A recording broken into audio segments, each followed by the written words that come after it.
We're prioritizing permanent residents with the skills we need, like healthcare workers for our hospitals and construction workers who will build more homes. अभी आपने Canada के prime minister को सुना कि वो ये कह रहे थे कि जो लो वेज कैटेगरी के टेम्परेरी वर्क परमिट है वो तकरीबन उन्होंने ख़त्म कर दी हैं, लेकिन जो स्किल्स वहाँ पर शॉर्टेज में हैं जैसे कि कंस्ट्रक्शन और केयर गिवर, उनको वो वीज़े देते जाएंगे, उन लोगों को बुलवाते जाएंगे। कंस्ट्रक्शन वर्कर्स के ऊपर एक अलग वीडियो बनाऊंगा कि उसमें कौन कौन से प्रोफेशन आते हैं। आज की वीडियो सिर्फ केयर गिवर्स के लिए। जून 2024 यानी कि इसी साल में कनाडा ने केयर गिवर्स के लिए एक स्पेशल इमिग्रेशन अनाउंस की, क्योंकि ये जॉब जिस कैटेगरी की है ये किसी इमिग्रेशन कैटेगरी में, किसी इमिग्रेशन स्ट्रीम में लाई नहीं करती। ठीक होगी जी बात। अच्छा, अब इन्होंने क्या किया है कि इसके लिए अनाउंस ये किया कि हम एक पायलट प्रोजेक्ट अनाउंस करेंगे। अगले 2 सालों में 15,000 लोगों को इमिग्रेशन देंगे।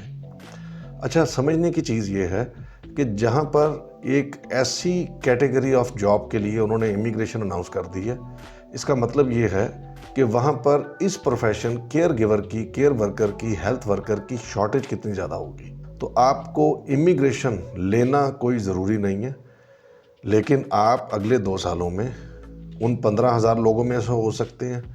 ये फिर आगे इसको एक्सटेंड करेंगे 2029 तक भी। अच्छा, अब इसको ज़रा समझ लेते हैं कि ये सिस्टम काम कैसे करेगा। काम ये ऐसे करेगा कि आप यहाँ से जॉब अप्लाई करेंगे। जॉब अप्लाई करने के बाद आपका इंटरव्यू होगा। अगर आप शॉर्ट लिस्ट हो जाते हैं, इंटरव्यू के बाद आपका LMI आएगा। आप यहाँ से वीज़ा अप्लाई करेंगे।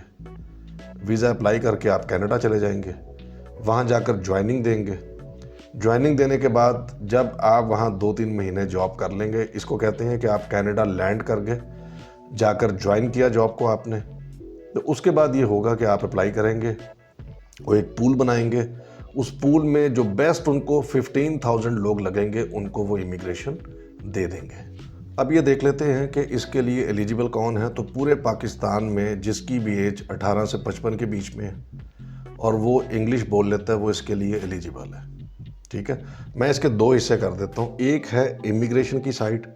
अगर आप इमिग्रेशन के लिए अप्लाई करना चाहते हैं कि एज ए केयर गिवर, या आप केयर गिवर की जॉब के लिए अप्लाई करना चाहते हैं पाकिस्तान से, उसका प्रोसेस सेम है जो मैंने अभी आपको बताया। इमिग्रेशन के लिए ज़रूरी है कि आपने 12th ग्रेड तक, 12th स्टैंडर्ड, 12 जमातों तक FA, FSC, ICS, ICOM यहाँ तक पढ़ा हो, और साथ आपने IELTS करना है 4 बैंड के साथ। अब 4 बैंड इतना लो है कि ये किसी भी आदमी का जिसको थोड़ी सी भी इंग्लिश आती है, वो जाकर सोते हुए भी IELTS का एग्ज़ाम दिया है तो वो आ जाता है।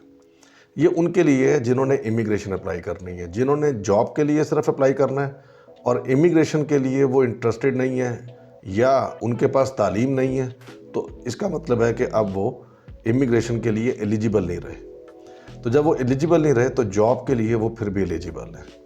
लेकिन आपके पास सिर्फ इतनी इंग्लिश होनी चाहिए कि अगर आपको ट्रेंड किया जाए, सिखाया जाए, तो आप इंग्लिश में इंटरव्यू देने के, सिखाने के बाद काबिल हों। अगर आप इसके लिए इंटरेस्टेड हैं तो आप नीचे दिए गए नंबर्स के ऊपर एक WhatsApp पर वॉइस मैसेज छोड़ दें कि मुझे केयर गिवर की इन्फॉर्मेशन चाहिए, लंबी कहानियाँ नहीं चाहिए। आपके पास एक YouTube वीडियो का लिंक आ जाएगा जिसमें हर चीज़ की डिटेल होगी।